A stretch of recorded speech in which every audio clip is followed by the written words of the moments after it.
For the players.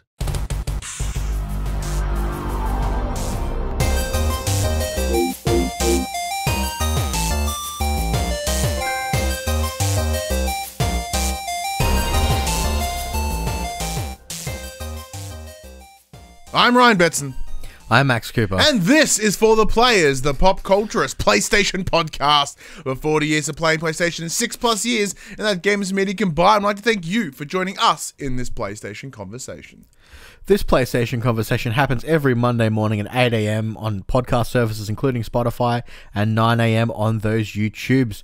If you'd like to be part of future conversations, please check out our socials, Facebook, Discord, Instagram, Twitter. All the links are in the description below. If you want to join us as the conversation happens, head over to twitch.tv/thepopcultures where you can watch us record this show live. If you want to support the show, you can. Tell your friends, tell your family about this PlayStation pod. And also be sure to go to your podcast service of choice, give us a 5-star rating and written review, or if you're watching us on video on the YouTubes, give us a like, subscribe, comment below. It'd be much appreciated. If you want to support us financially, you can at patreon.com/thepopculturist, as well as our merchandise store, popculture.com/shop, where you can buy shirts and other assorted shit with our logos on it. How are you, Max? I stupidly made spicy chicken for lunch, and now my nose is like a faucet. Oh, no. So I apologize in advance. Doesn't have the you-know-what? It's the chicken. That like if you get pulled up by the police, like, excuse me, sir, why are you sniffling? I'm like, oh, chicken. But apart from that, yeah, not too bad. I braved the outside world for a bit this morning. Got some fresh air. Nice. Through a mask. And so we are week 2 into us in our latest 6 week of restrictions. Hence the recording online once again. How are you finding it all again? Again, not much has changed for me. I still got to work every day. Not much has changed. The only difference in my situation is now that my wife is back at work. So it's been an interesting week. Yeah, but she's working from home as well, yeah? Yeah, so she's also working from home. So I'm the only one who actually needs to leave the house for work. Mm-hmm. I'm still on site for now. But that may change if Geelong goes into stage 4 restrictions. Yeah, I have no idea what's going to happen if we go into stage 4. But like, I'm in the same boat. So, except for I had this week off work, as I discussed last week. I didn't even have a full week off work because I ended up having to go in on fucking Wednesday. I had to get all the online stuff set up ahead of the new shift in the restrictions once again. So went back into the office and set up all the technology, and then I'm like, fuck you, I'll be back Tuesday. So that was all pretty good. Max, let's just get into stuff we've been playing this week. What's been going on? What you been playing? What have I been playing? I've played, obviously, as some people would have seen last night, I dove into the Marvel Avengers beta. We'll be talking about that a little bit later in the show. When I can, I've been trying to play Fall Guys.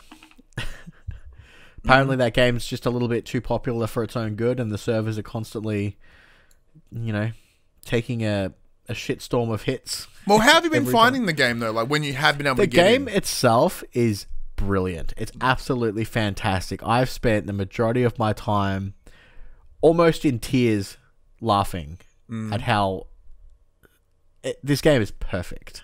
It's exactly what I needed this week. I think this says a lot more about me than... It's just silly, dumb fun. I think this says a lot more about me than it does about you, but like, I have not had any of those belly laughs. I've had a reasonably okay experience. Like, I'm level 10 or something in the game. So I'm yet to get a win yet. How are you approaching playing this game?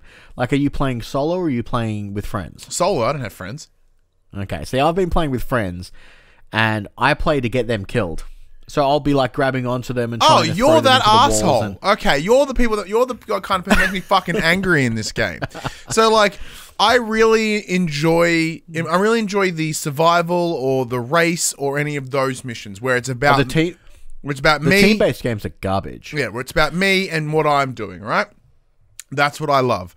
But the second that they put me in some team shit, I'm like, can this game fuck right off? Like, I care for none of it. Because everyone on my team is trash, or they're like either A, not giving a shit, or 2, they're just, rather than doing the objective, they're more focused on trying to fuck with the other team. Like, that doesn't help. It's helping, but it's not helping. Like, fuck. And I tend to get really quite mad at at the team-based games. The game's fun. I'm yet to get a win myself. I've come second a couple of times. Have you got a win yet? No, I got the closest I've got is I've come second. As I was leaping to grab the crown, apparently someone grabbed it from the other side just before I got there. I called bullshit, but you know. Yeah, no, the one that I got my second on was the hexagon layer level. You know, I was down the bottom. It was me and one other guy, and we're sprinting, and we both just happened to like cross pass on the hexagon. So he triggered it, I ran past it, and went through the one that he just triggered, and like, oh, bummer. Yeah, and there was a lot of like expert maneuvering as well to keep myself on those hexagons as well. So I was a bit disappointed when I was like, I think I'll get a win eventually. I'm pretty sure, but yeah, I've had no belly laughs. I've been no like, oh, this game is. I'm enjoying it, but I think that says more about my, more of my cynicism, more of my depressive approach. I'm just like, yeah, it's fine. There's something that I hope that they add to this game, and that is, so at the moment they're 60-player servers, and although you can invite friends, you can only team up with a team of 4. Now this game has done so well on Twitch recently. A lot of people are viewing it. A lot of streamers are playing it. It would be great to be able to invite or like set up a lobby code essentially, and allow your streamers to come to allow your viewers to come and play, and set up your own 60-man server. That would be brilliant. That would be absolutely brilliant. Yeah, because obviously, you know, as a community-driven game, this would fit so well. Yeah, and I guess it's one of those things, because as you mentioned, like the servers have been pretty hit and miss at the moment, and that mostly comes down to potentially this team not scaling correctly to what they expected. It's like a 14-man team, isn't it? Yeah, it's something very, very tiny. And understandably, they're even though they have jumped on PS Plus and become a free-to-play kind of game via PS Plus, they simply didn't expect the demand that this game would offer. Well, they were saying that they got like 1.5 million players on day one, and their servers just kicked it. Yeah, and it's one of those things, you can be as prepared as you want, but like there's very high chance that you probably get bummed. Like And then in typical fashion, everyone started review bombing it because I fucking hate people so much, man. I know I ranted about this a couple of weeks ago, but within maybe The Last of Us, like, you're entitled fucking bag of dicks, all of you. Things like this is what makes us look bad. It's what makes gamers look bad. Well, to quote someone else, I was listening to the Kinda Funny guys earlier this week, and Greg Miller himself is like, you're not reviewing the game, you're reviewing your experience of not playing the game. Yeah. And that's not fair. And this, he's right. People shouldn't. Yes, it's upsetting that and disappointing that you can't play when you want to play, but at the same time, you need to give this. They're a small indie team. You got to give them a break. Yeah. And the game's fantastic when it does work. Oh, yeah. And they've been doing a lot of maintenance, but it's to increase their server load so they don't have this problem. They are trying to actively fix their issues. One of my favorite things is I saw on Twitter, and I retweeted this as well. So Lucy O'Brien, formerly of IGN, well, actually might still be at IGN, I don't know. Her tweet: review bombing is such a horrible bratty practice. I hope if you've ever reviewed bomb, you get diarrhea to the point where you are forced to learn humility. That's public shitting in front of your mother-in-law, cry shitting, etc. That is where I stand. If you have review bombed, just fucking shit your pants. That's what needs to happen. But yeah, no, this is Fallout, guys, is good fun. It's enjoyable. Like, my son loves it. He loves the stylistically, like, style, the art direction of it, the concept. Like, I tried to let him play it to see what would happen. And obviously, he doesn't have the motor ability to really sort of smash it. But yeah, he likes to sit with me and watch it. Yeah, it's fun. Yeah, and like even then, like the cosmetics and stuff are reasonably priced, and I've gone through to upwards of 10 levels really easy.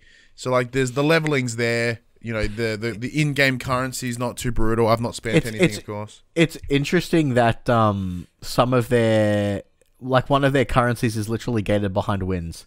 So there's some things you can't buy from the store unless you get wins, or the fucking platinum trophy. The Platinum Trophy, you need to have 5 wins in a row.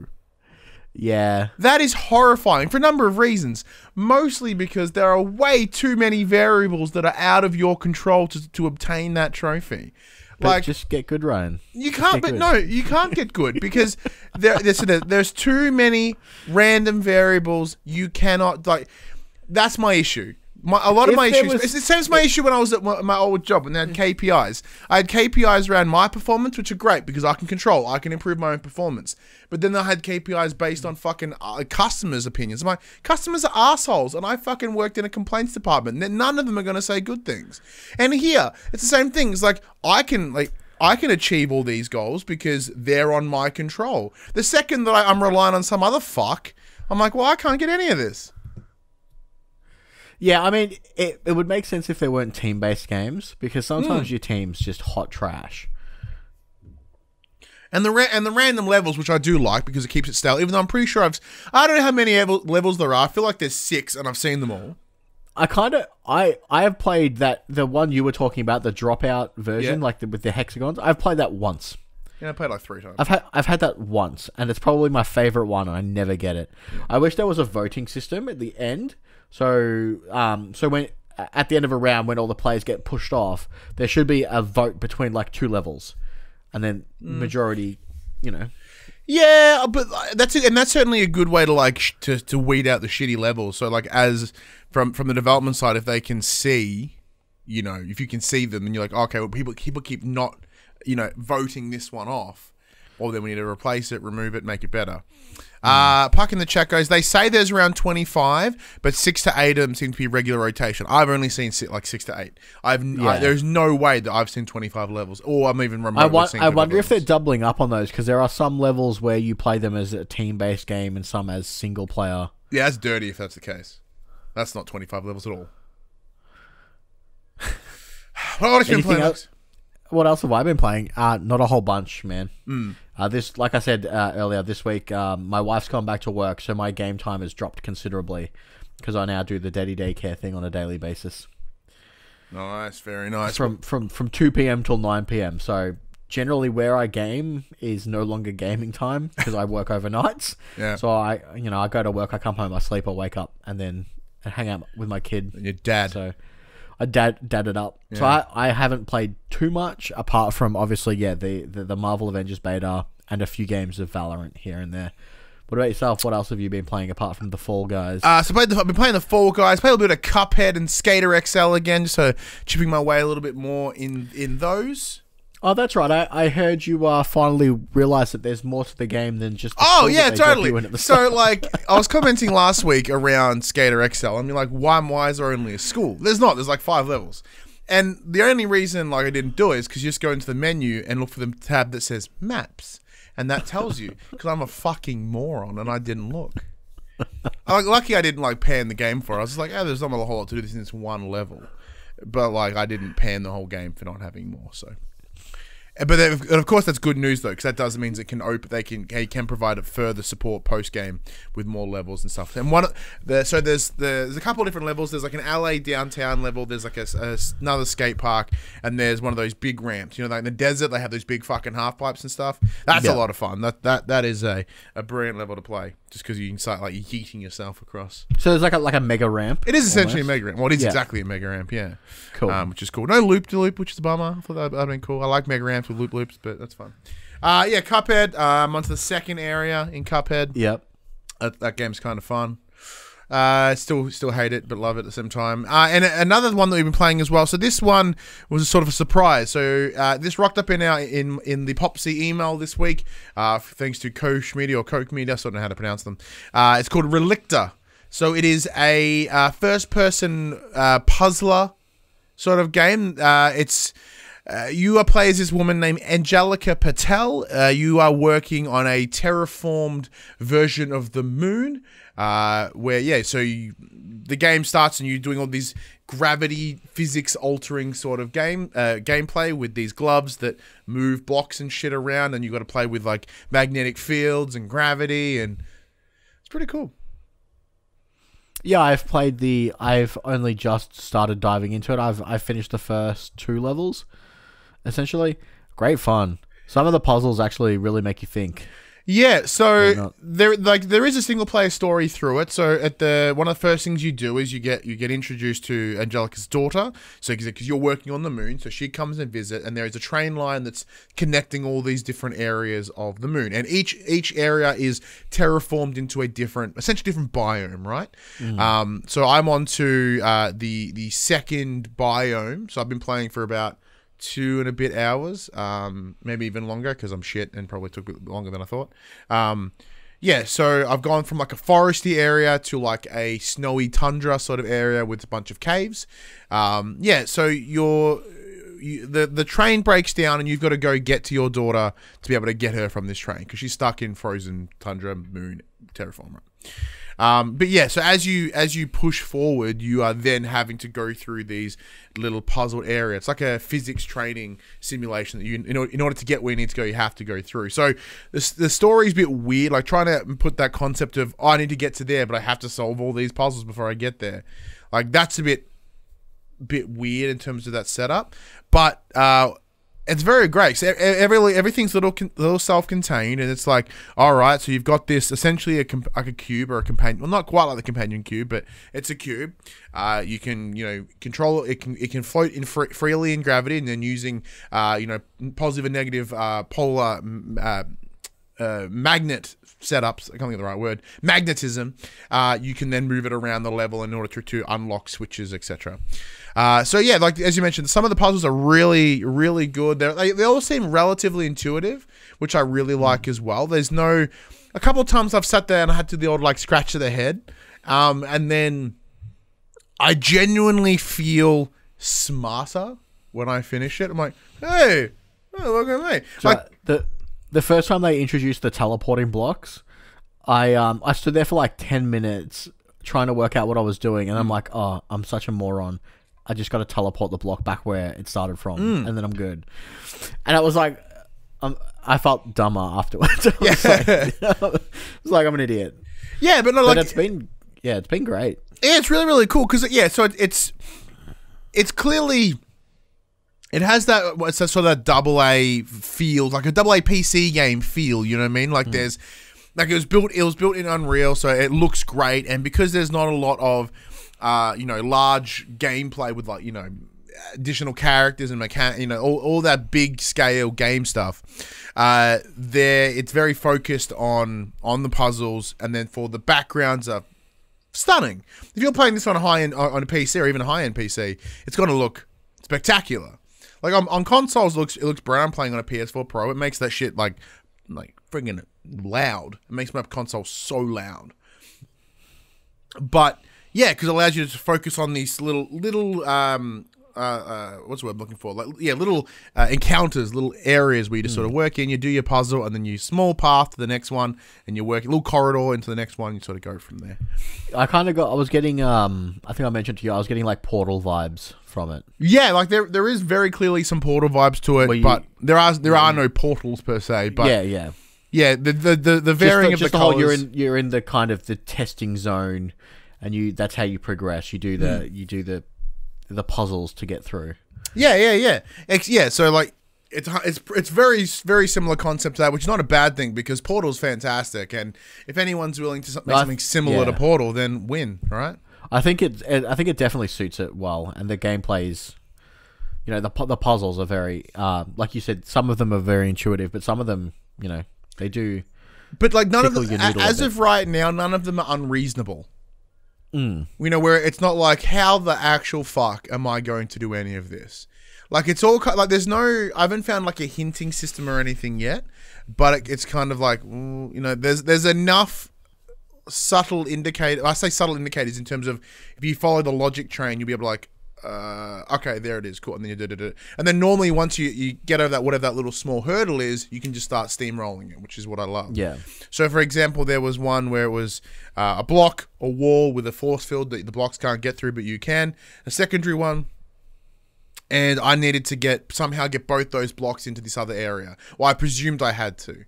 So here I am trying to get this block up and over this wall and around, and it's like, oh no, you don't have to do that at all. Like I'm way overcomplicating it. Like I just got to, put the two blocks next to each other, get them to do opposite poles, and they push each other apart. So forcing one to where I want it to go, which then allows me to open up a bunch of series of other switches. So I'm trying to get these both blocks over to be able to like trick my way into it.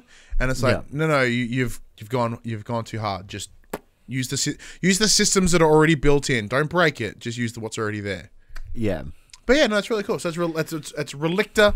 I'll be spending some more time with it over this week, and I will see it through because I'm really enjoying it. But yes, that's out now. It's like $30. So it's a very cheapish game, but once again, it's a big puzzler. It feels very like. If you've enjoyed The Witness, you'll probably get a kick out of this because it's the same first-person style puzzle game. But if you had more time for Portal. Yeah. Please maybe explain it. But anyways, that's not what we've been playing, Max. Let's get into the section we call Inform. The players where we tell you about what happened this week in PlayStation. Now, Max, we're going to kick things off this week with that state of play that sort of happened and then dropped very quickly. Did you watch it? I did. I watched it this morning. Okay, I watched about half of it. I watched most of it this morning. What were your overall thoughts? Because for me, it was a bit lackluster. It was, but then they did lower the expectations nicely. They did come out and say, we're going to have limited PS5 stuff. We're not talking hardware. We're not talking prices. We're not talking this. This is just what's coming up. It's PSVR and a little bit of PS5. Like no first party, all third party. It's essentially a small highlight reel. Fucking calm down, everyone. Now, don't get me wrong. There were some things here that have really blown my skirt up. Like, honestly, none of it got me remotely excited. Oh, really? And I say that because That's a shame. And I say that because, as I said, I'm pretty sure like Fall Guys, I should be excited by Fall Guys, but even that's not making me excited right now. So probably me. I'm probably fucked in the head right now. I don't know. I'm not realized yet. But yeah, none of it got me. I'll try and sell you on some as we go. I ain't try to win me over. So let's see how we go. So these are entirely out of order because I'm the worst. So we saw the entire Hitman trilogy is coming to PlayStation VR in Jan 2021. So that's pretty cool. See, I'm digging this. It looked really cool. Do I want to be an assassin in VR? Yes. The game system, the base game of Hitman was so solid that adding a VR component to it, I think, will work wonderfully. Yeah. Similar to that of Resident Evil 7. The VR component that they added to that was absolutely brilliant, and I hope these guys with the Hitman trilogy, I hope it gets the love and care it deserves, because it would be a real shame for the VR segment to kind of sully its name. See, I think they've done a really good job with it. Yeah, so like for me, I think it's a great little twist on what they were already doing. I say because like Hitman's cool, but you can sort of cheese it by looking around corners using the 3D camera and whatnot. Where here, you are going to be a bit more stealthy. You're going to have that cool, that more experience that'll have you feel like Hitman 47. You know what I mean? Agent 47. Sorry. You know what I mean? So it's like if you kind of want that cliche vibe, then sure. As long as you can yeet that briefcase in VR, that's what I want to say. But no, it's a cool way to add on what you've already got and add some incentive to a bit of gear that no one really gets a lot of use out of. So I myself, even you or I, Max, we don't get a lot of time with our VR. Or it's going to get a lot of use this month. Yeah. Well, we also got some more Godfall stuff. So a 10-minute trailer was released that showed off a lot more of its combat and gameplay. Now, I cannot give any shits about this game. This new trailer has totally won me over. What? I am so keen to play this game. No, nothing about it even gets me excited. No, nothing. I'm a huge fan of slashers. Looters are fun. It looks nice. The world seemed, from what they were talking about, the world seems really cool with its set up in the four elements of the fire, the earth, the wind, the water. Looked really cool. They've stated that there's no microtransactions. Everything that is in the game is obtainable. You've just got to work for it. Nothing's locked behind. Nothing's time gated. Everything is available day one, ready to go. Look, that messaging I really like. Obviously, that's some nice messaging. But yeah, none of it. Gameplay, the environment, nothing about it is doing it for me, even remotely. They had me when they used the term high fantasy. I'm like, yep, I'm in. I'm sold. Bugsnax had another gameplay trailer. Yeah. I loved Octodad, but this isn't doing anything for me. This is doing nothing for me, and the internet wants to suck its dick so hard. I don't get it. I don't get why the internet's so in love with it. It doesn't even there is a charm to it, sure, but are you still there? I'm not feeling it. Okay, we're good. Oh no, I'm still around. Like none of it is doing it for me at all. Yeah, I'm a bit the same. Not a big fan. Yeah, like it's just I don't get it. Like obviously until I play it, it might wow me going hands on, but from what I've seen in trailers and whatnot, I don't understand the hype. Yeah, I'm pretty sure a lot of it is unless the people that are fueling the hype train are just like massive Octodad fans. Well, look, one of the big voices behind it is obviously Greg Miller of Kind of Funny, because his wife, she's the PR for it. So I'm a little bit suspicious that he's hyping the shit out of it so hard. But you know what I mean? Like, I don't get it. The song, okay, I don't care for the song either. You know, I like the Aussie accented character, and that made me chuckle. And then, but yeah, okay, the gameplay looks bum. It's just, it's capture, it's these little feud things. Okay, cool. No, nothing. Yeah, I'm the same. Nothing too exciting. I think it's the meme of it that's frustrating me. Yeah, like it makes me sound like I'm being some sort of like just anti collective. You know, people that just like are all shitty because it's the cool thing to be shitty. You know, just because everyone else is happy about it, I'm like, no, it fucking sucks. I'm sure I'm doing that too, because I'm sure everyone hyping it around me makes me like, oh, fuck all of you. I don't care. I don't know. I agree with you. I'm not feeling it. Yeah, I think I'm just collectively fighting the system by accident, I guess. We got a trailer for a game called The Pathless. So The Pathless is an indie open world title with an emphasis on exploration. We got to see some of the traversal, which is it relies on you shooting floating orbs with your bow. Totems. And the more your totems, I think, yeah. So the more you shoot in a chain, the faster you'll move. And you've got like a cute little pet eagle that you can fly around on, and you got to like pet him and make sure he stays clean so he can help you fly. It seemed cool. I like the artistic style of this. You know, the developers came out and said, you know, there's no map. We really want you to live inside this world. Yeah, that turned me off instantly. You've got I think there was a I think they called it like spirit vision or something, where you would scan around you and it would ping like points of interests. It seemed cool, but I like the premise because at its core, it seems like one of those runner games, except without you actually running or doing things to speed boost. You're using using your archery skills to hit these totems to give you the boost. Now, one of the things they mention is you don't have to physically aim at the target. It's just kind of being near it, pressing the right button, and timing it correctly. Yeah, and you get that momentum going. That's cool, because if you had to then like aim it every time, that'd be way too much, and it would actually slow you down rather than give you that sort of nice momentum that you want. So yeah, so from a mechanical perspective, I'm like, cool, I like that. And then the bird is nice as well, but I'm looking at it, I'm like, I don't know what the fucking point is. I couldn't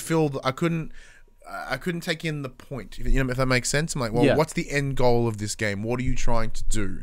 And then they showcase you fighting these spirits, these demon-esque characters, where it's like, in order to bring back the light to the world, to the forest. It looks cool, and I know it's going to interest some people, but I ain't going to play it. Like, it's not a Betson game. It really isn't. I can see its appeal. I can see why it's cool, why it would be cool to some. The art style, it's, you know, it is okay. Like, it's fine. I enjoyed it. It feels like very Journey-esque in terms of its art style, which is nice. I love Journey. And the endless runner system is cool, but I'm probably not going to play it. What about this next game, Ryan? We got a trailer for Temtem coming to PlayStation 5 in 2021 for all those people who don't want to buy a Nintendo to play Pokemon. Just another online catch-em-all creature collection, turn-based combat nonsense. No. Yeah. No. This next one interested me quite a bit. Hood, Outlaws and Legends. So it's a 4-on-4 action multiplayer game. Two teams compete to pull off a heist. So you work with your team to infiltrate a location that's guarded by computer-controlled enemies, all while the opposition team attempts to do the same thing. So a quote from one of the on the PlayStation blog is, "Our game world is realistic, with believable interactions and consequences. Treasure chests are heavy and must be carried. Ammo is limited to what you can carry, salvage, or recover from your fallen enemies. Noise attracts attention, both from the AI guards and from your rival players. Combat can be brutal and deadly, so using stealth can often be the optimal approach," from the PlayStation blog. I reckon this is cool. I like these... obviously, I'm a big fan of multiplayer games, but having the two teams go for the same objective at the same time is interesting. I like the choice of instead of one team being the guards and one team being the thieves. Essentially, it's both teams are thieves, and you have to compete against the computer-controlled guards, as well as trying to do it faster than what the other team is doing it. I think that's a really cool concept. I agree with that. The 4v4, but you're not Ving each other, is probably certainly. I think to a degree you are, because I think you can kind of screw with the other team as well. Yeah. But you also run the risk of then screwing it up for yourself in order to get that computer. Yeah. So I do like that as an idea. I think that's way more interesting take on that sort of multiplayer, small team multiplayer stuff. Because what we see every day, there's a new game that's like 4 versus 4, and you're doing this, and you're a collective team, and blah blah blah. Like, it's exactly what Avengers is doing. But here, I like that it's you're taking working together. You as a team are working together, but not to fuck each other over, but in order to beat them in time. So I'm not gonna get randomly taken out by some dude. I can only be taken out by the computer, which I have control over. I think I have a control problem. Just saying. Next up, we have Braid, the Anniversary Edition, coming early 2021. Coming with enhanced visuals and its classic time traveling mechanic. Did you ever play? I did. I remember playing Braid back in the day. I remember really, really enjoying it. Like, I really quite liked it. And this looks remarkable. So from what I've seen, it's the exact same game, just looking better than it ever has. Yeah, it looks like they've done sort of a HD remaster on Braid, but they've kept that sort of hand-painted aesthetic, but they've just sort of made it look better. And the exact quote was like 9 pixels for every 1 pixel of the original. So it's a 9 times increase, essentially, which is very cool, because they've redone the animations as well, so it looks a bit smoother. I'm keen to check it out again. I haven't played it since fucking yonk, so I would be open to give that one a burl. Next up, we have The Pedestrian, a 2D puzzle platformer set in a polygonal 3D world. You play as a silhouette on a sign, and you move through the different panels to progress. Sometimes you need to reposition physical notices and signs in the world to get your character to move between them. This coming to PlayStation 4 and PlayStation 5, January 2021. Yeah, this did it for me. I enjoyed this. Only because the concept seems new and unique. And that instantly won me over for that reason. It's just the idea of like, I don't think I've ever seen this before. Like, granted, it's just like bridge construction, all that sort of stuff. But but it's like, there is an element of uniqueness in this layout for Pedestrian that makes me like, I'm gonna check you out. Yeah, it's nice to have something different. Because we'll get into some games that are coming up shortly. I'm like, you look like every other fucking game, and I have no interest in you. I have a disdain for you, in fact. But we'll get into that. We saw some more Crash Bandicoot. We got to see that Dingo Doll has his own playable levels. So joining Crash, Coco, and Dr. Neo Cortex as playable heroes. And I think they also showed off the inverted mode. So, quote, when playing in a dimension on inverted mode, that dimension may involve splattering paint to see your path forward, or keeping up with an old-timey film reel that cranks up gameplay speed just as fast as it puts the picture on the screen. This coming from James Matone from Activision on the PlayStation blog. Yeah, so it was kind of like a... Yeah, sorry. There you go. It was kind of like an an upgrade to like a mirror mode of a level. Yeah, so they've upgraded from the mirror mode. They've upgraded the time trial. So rather than just being like, okay, now do the level in mirror. All right, now do it in time trial. All right, do it in the ultimate time trial. They're like, all right, well, here's 6 different ways you can now redo this one level. That will drastically change how you play it. So one of them being the entire entire level is underwater. So that slows down your movements. It slows down your jumping. It's going to make you rethink how you hit those jumps, right? Or how you progress through the level. Then you got the sped up action sort of old timey film mode. So you're playing faster, you're playing harder, and then of course the color one is like, I guess it's a percentage thing. It's like hit X amount of percentage of the world in color sort of thing. It's another cool way of just doing the same level over and over again. And they mentioned all the cosmetics as well. Where previously they took what. They took inspiration from Crash 3, with when you play like the Hog Wild levels and whatnot, you get the biker jacket and whatever. So they've taken that to the next level and released a bunch of different skins that you can deck out Crash and Coco with. Which they also said no microtransactions, but I'm pretty sure they said the same thing about Crash Team Racing. So fuck them, I don't believe them. They also mentioned a series of new masks as well, ones that have different effects, like one being slowing down time, one altering reality, and the other one is altering gravity as well. Which is a cool way. I have a feeling they've done different masks before, like probably in the outside of the Naughty Dog trilogy. But yeah, look, it's the easiest way to sort of add some spice, add some new gameplay, some change. Yeah. We saw Spelunky 2. Yeah, that's cool. I'd never played Spelunky. Man? No, I've never played it. Yeah, I'm the same. I know a lot of people are stoked that it's finally coming, but doesn't do anything for me. Next up, we have. I have no idea how they pronounce this because I didn't see this one. I've watched the trailer. So Anno Mutationem. Yes, sure, we'll go with that. So that looks like it had like a cyberpunkish art style. Looked like an action adventure game. Very side-scrolly combat style stuff. Due out December for PS4. That's the fighting game looking one, yeah. No, that's Aeon Must Die. That's Aeon Must Die. Yeah. Oh, look at me and my horrendous. I've got a Spelunky 2 quote for in the wrong. That's all. We'll just keep pushing on through. We saw more. Next up, we had Control's Alan Wake inspired DLC AWE arriving later this month. Yeah, this is cool. Dive back into. So this was originally announced in the back end of last year when they announced the season pass, and there's the 2 big expansions coming. There was one, and there was AWE, and then the internet pretty quickly speculated that the Alan Wake experience or something like that, or the Alan Wake event. Well, it was set, the way that the text was showing in the background was exactly the same as the title for Alan Wake. So, sorry. So it was almost pretty solidly hinted at. And then did you watch the trailer for this? Well, only what was on State of Play. Okay. I think it's the same trailer, but you hear the typewriting, the typewriter clicking in the background, and then you hear Alan Wake, and you're like, oh yeah, I'm keen. So I've never played Alan Wake. I own it on PC. I bought it for like $1 on Steam once.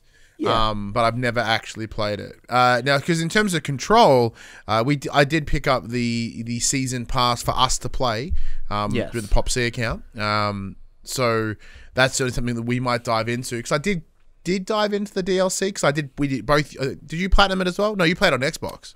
I played on Xbox. Yeah, so I platinumed it. I really, really enjoyed it. It was probably my number 2 game of last year, after Death Stranding. So like I'm very interested to go back, but I do wonder whether there's been too much time away from it. Yeah, that's my concern. I hope not. I think I will dive back into it for this. Next up, we had Vader Immortal, a Star Wars VR series dated to come out 25th of August. This is going to get me to dust off the PSVR. It looks really cool. Looks very, very cool. Yeah, it's been out on PC for quite some time, and I'm super excited that it's coming to PlayStation VR. I think it's really good that we're getting some titles that were originally just on PC. It's nice to see a lot of them come across. Yeah, no, it looks cool. A lot of force powers and lightsabers. They kind of who doesn't tick. want to be Darth Vader? Yeah, they tick all the boxes on what you want in a VR experience. You literally feel like Darth Vader because you're wearing the stupid VR mask and yeah, I love the concept of it. I'm very keen to check it out. It's coming out this month as well, so like it's literally 2 weeks away. It's like 2 weeks away. Yeah. Yeah, that's a very quick turnaround. Very happy with that. We got news that Auto Chess is coming to PlayStation on the 31st of October. All right. Cool. We also saw Aeon Must Die. This is the Cyberpunk style fighting game. So these guys have got there's some issues coming out around this game at the moment. So an enormous catalogue of conversations, emails, and letters have been uploaded to a Dropbox after former employees of developer Limestone Games claimed that they were severely mistreated. The accusations are widespread and in-depth, with the team citing, quote, unbearable work conditions with endless crunch, harassment, abuse, corruption, and manipulation. The claims add that the team quit late last month, and that the reveal trailer was stolen. Quote, people who have worked on every shot of this are no longer with the company holding the IP rights. The description of a YouTube video claims, quote, some were not even paid for their work. This trailer has a pending conflict of IP. The real IP for the game was stolen from the creators via foul play. Hot damn. So, yeah, it's interesting. It'll be interesting to see what happens to that game after all this has come out. Yeah, no, it's very fascinating to sort of, because this is the first I heard of this was when you mentioned it before we started recording. That's a big level of accusation and claim. I'm not saying that they're wrong, but I'm just like, that's a lot. And diving further into the article, it showed that the co-creator of the studio was trying to oust his partners and get sole control of the company. It's pretty crazy if you look into it. But the game doesn't even seem that impressive to fight over. No, not really. But it's always a shame when people, do work and then don't get credit. Oh, of course. That is 100% not okay. Or anything like that. So hopefully it all works out and the people who worked on it get what they deserve. Damn right. Very much so.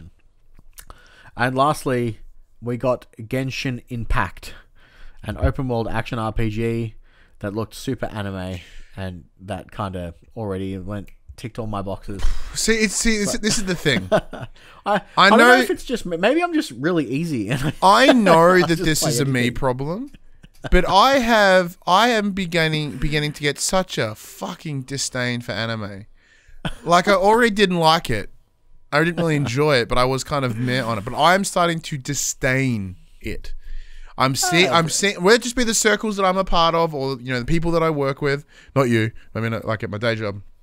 Like, anime is prevalent, and I am so sick of seeing it. I'm sick of seeing the art style. I am actively fucking hating it. And then every time I see a new game that's like, hey, here it is, this anime-looking game, like, you look the fucking same. None of it looks new or different or unique. It looks like every other fucking anime game. Look, I can't disagree with you. And then people get all, like, I'm not having to go at you at all, but everyone gets all hard and shit about it. Like, look at this. I'm like, I saw that game last week. Oh, no, I didn't. That's a different new game that was coming out. It looked like the game that was coming from 2 weeks before. Fuck him. I am so sick of fucking anime in general. I hate it. I hate it. I hate the fan base. Yeah, but overall, the state of play kind of didn't do too much for me. No, not even remotely. Yeah. That's it. I understand I'm probably having a bad week. And I'm just like, meh, everything sucks, asshole. But no, like, I think they made the right choice to temper expectations by releasing a statement on the PlayStation blog saying that we're not talking about these things, so just don't expect them. Yeah, and like, I was originally gonna, get up and do a live reacts, and then I was like, yeah, maybe I shouldn't. And then I woke up the next morning, I read the press release, and I was like, I'm actually going back to sleep because fuck this. Yeah. Yeah, one thing that should have been a part of it, but obviously wasn't for a number of reasons.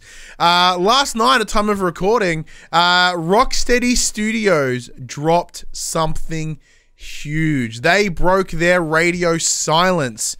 They tweeted out, quote, target locked, hashtag DC Fandom, August 22, hashtag Suicide Squad game with a picture of Superman with a target on his head with the word Suicide Squad as the crosshairs of the target.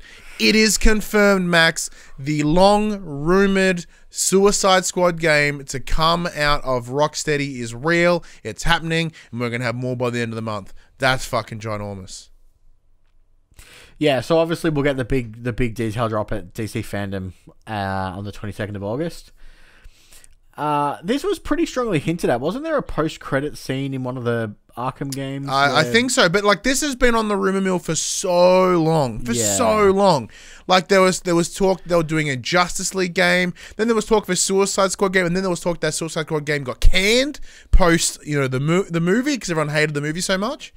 Yeah. And then there was talk of a Ninja Turtles game. Like Rocksteady, and then Rocksteady were on the rumor mill for working on that Harry Potter game. So like there's a lot to take in here, and it's interesting that they were right all along. It was Suicide Squad. So is Suicide Squad what we want though? I don't know. See, I'm not okay. So I'm very much not a DC comic guy.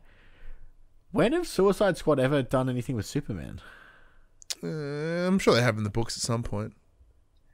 Yeah, but it's also the difference is it's like by having it not be like maybe it's the Suicide Squad have been given a mission from like Amanda Waller to assassinate Supes. You know what I mean? Like Batman's talked to him and he's like he's got to be stopped. Well, yeah, that is like the impossible task. That is a suicide mission. Like if you have to fucking kill Superman, a superpowered individual from another planet, who is stronger on our planet, who has an unnecessary amount of skills and powers. Like Batman, they can just walk up and shoot him in the fucking face. Where at least with Superman, there's a bit more to it. And like I like that idea. That idea is cool, and it also separates them from the Arkham games. Yeah. Like, granted, we have seen some Suicide Squad members in the Arkham games, the likes of, depending on how they're going with it, like Deadshot, Deathstroke, and like Harley and whatever. Like Killer Croc. Killer Croc, but there's another guy. The guy that's a shark, whose name I can't remember. Guy's a shark. Yeah, there's literally a guy who's a shark. He's normally involved in it. Jaws. No, that's his name. Yeah, so like I want to King Shark. Thank you, Shark. Puck. Yeah, I was Killer Shark or something like that. Yeah, King Shark would be cool. When are we getting Captain Boomerang? Yeah, Boomerang could be a thing. Like what I'm wanting from this is cool action figures, because I have a pretty decent collection of all the Arkham figures, and I love this art style that Rocksteady use. So I'd like to buy more action figures, and I'm interested in seeing something that's not Batman related, and like as we will talk about Avengers very shortly. How they handle that team dynamic, and whether we are going to get a shared multiplayer game or we're going to get a single player multi-character adventure. Yeah. That's the big thing. Now, apparently there is a leaked details on what the game is. I'm not going to read it. I'm going to wait till the release and I'll discuss it from there. But like, I'm interested enough, if that makes sense. I'm just like, I'm still keen to check it out. I want to see where this goes. What about you? I'm the same. I'm similar to you. I kind of hope that it's similar enough to the Arkham style games, but I get to play as all the Suicide Squad members. I think those games work really well. But if they do decide to go a completely different direction with it, I think they've earned the benefit of the doubt. Yeah, 100%. Like Rocksteady have, like with the trilogy alone, or their trilogy, the Rocksteady trilogy of the Arkham games, are absolutely fantastic. And I really think that, as you said, they've earned trust. That plus Arkham VR, you're like, okay, no, you guys have done good. I will take your word for it. If you say this is what you're going to do, all right, I'm in. And I think that's a good benefit of the doubt. So the difference would be, with like WB Montreal working on that alleged Arkham gameplay, Arkham Insurgency was the last time I heard it was called. That I'm like, oh shit, like Arkham Origins, I didn't really enjoy that, but all right, well you make it work for me, all right? Yeah. But yeah, I guess that's just me putting some bias in there. I'll admit that. It's all right. We've got, 2 weeks until DC Fandom. I'm sure we'll get all the information we need there. Yeah. Let's talk some PS5, Ryan. Always a lot open. of PS5 stuff came up. Always happy Came up to. this week. So earlier this week, we found out what peripherals we already own will work on our PlayStation 5. They announced that DualShock 4 controllers can be used on the PS5, but only for backwards compatible games. You will not be able to play PS5 titles using the DualShock 4. This has raised some issues of accessibility for gamers who suffer from disabilities and who use custom DualShock 4 controllers. One such person on Twitter, Joe Rivera, said, quote, "Because of my disability, a PS4 controller is the only controller that I can hold comfortably enough to fully enjoy video games. Right now, I don't know if I'll be able to play a PS5 game." Mm-hmm. He then goes on to explain that he currently uses the Xbox One adaptive controller connected to a DualShock 4 with extra buttons on the back to play games, and that setup just won't work on PlayStation 5 at launch. PlayStation's accessibility specialist, Mark Friend, has commented on this matter, and he doesn't seem pleased about the news either. On Twitter, he stated, quote, "I haven't been looking forward to this announcement.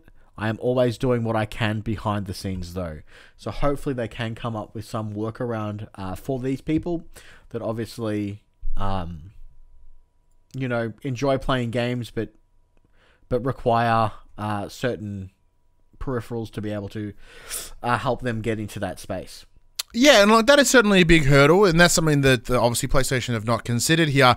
But that is also under the assumption that because the PS5, it looks kind of like it's almost exactly shaped as a PS4 DualShock, like DualShock 4. So I don't see there being a staggering difference here. The only difference is unless they have heavily modified controls, which from Joe Rivera, who explains that, so he has one with modified paddles at the back. Now, as someone that works within disability space and with games, this is certainly a problem. However, I do wonder where this can be something that can certainly be patched out. Now, I understand their reasons or their motivators to sort of push the DualShock 5. Obviously, a lot of money, a lot of R&D has gone into the DualSense, so they want to make sure that the game, like they've spent all this time and money on themselves and other companies to tailor make the games to work with this controller.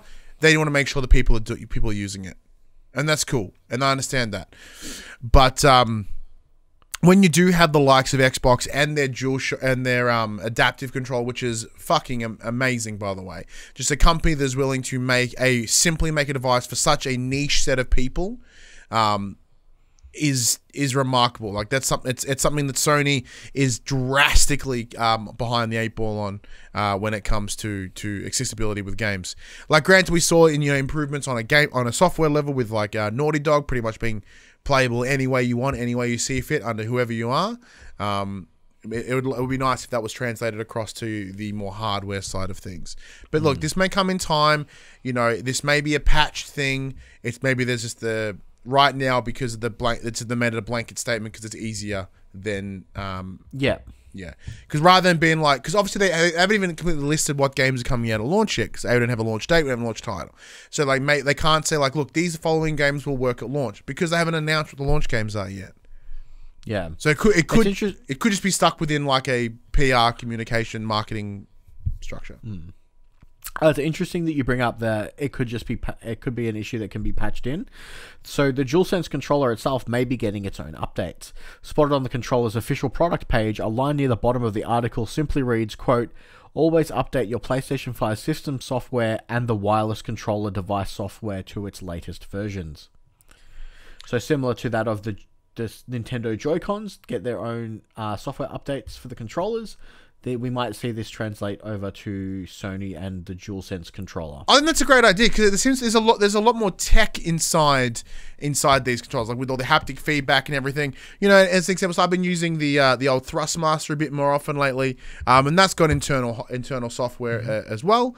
So that allows me to calibrate it a lot more and get more involved in the internals of the controller. So if there were any issues, they can easily patch it, which is much better option. And I think maybe the same can be done in terms of that accessibility. There's some minor hiccups. Boom, chuck a patch in there. Suddenly, it's doing what you want.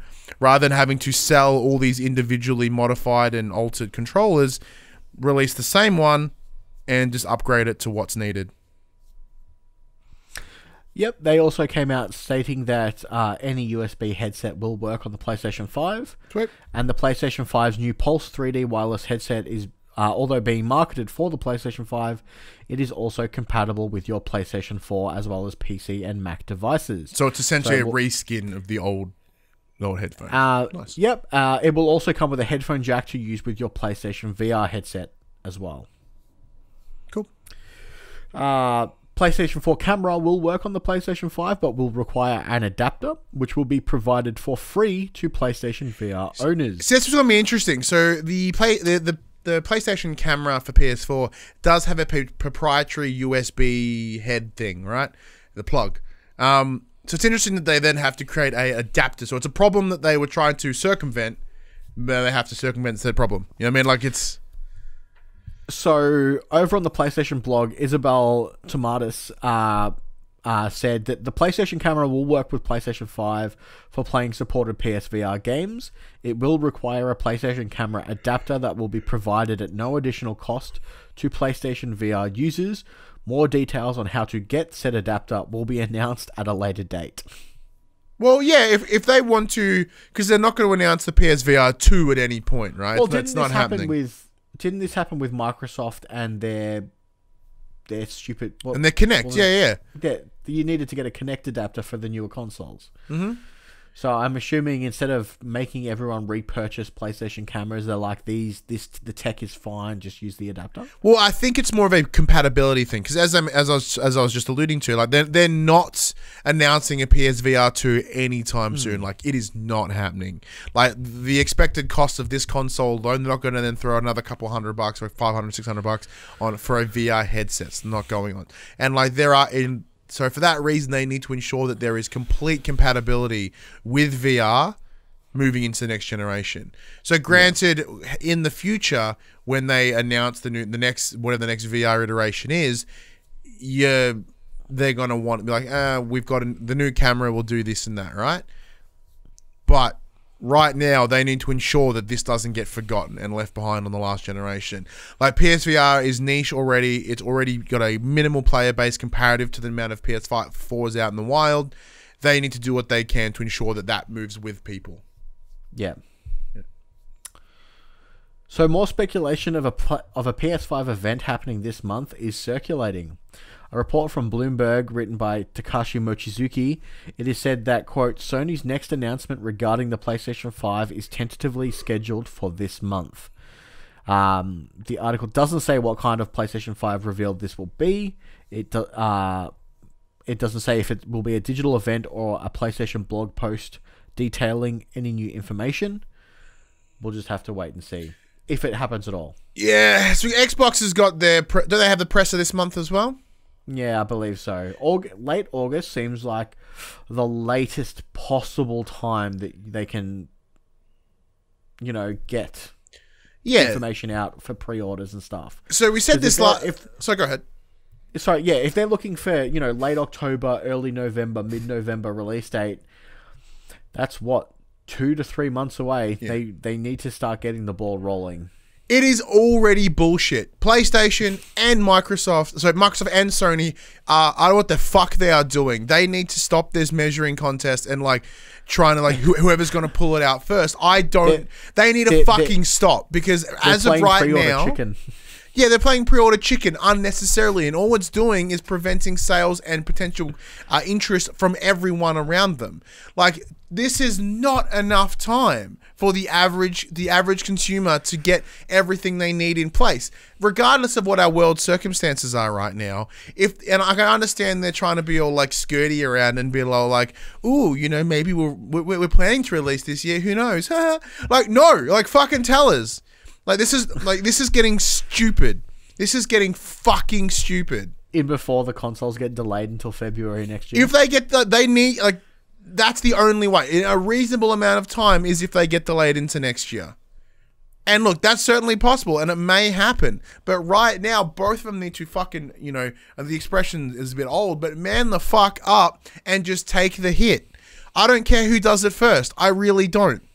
Because I know what I'm getting. I'm not going to get an Xbox. I'm getting a PlayStation. So I don't give a fuck how they do about it. And it's a situation of, why are they hesitating? you know, from the general consensus, no one's really excited on a Series X because of that weird communication around playing. Like, you know, there is no generations. I can play it on PC or my old Xbox. Right now, it's easy. Like, if I was PlayStation, no one's gonna give a fuck about the price. They allegedly have the data that demonstrates that everyone wants a PS5 right now. Fucking pull it out. Just do it. Announce pre-order date. Announce price. Because even if it happens to be $50 less than the Xbox, all the data that they have shows that no one fucking cares. They're gonna get a PS5. Do it now. Yeah, it's crazy. It's absolutely crazy.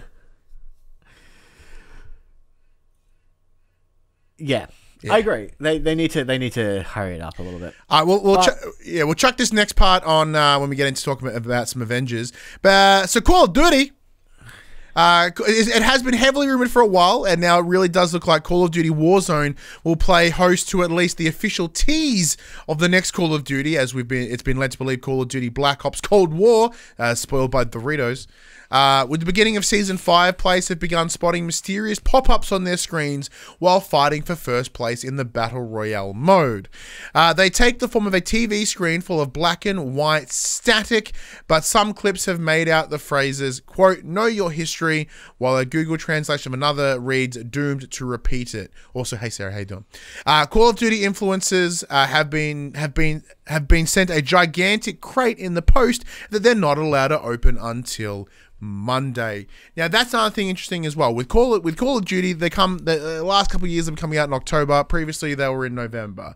They're also getting very close as well.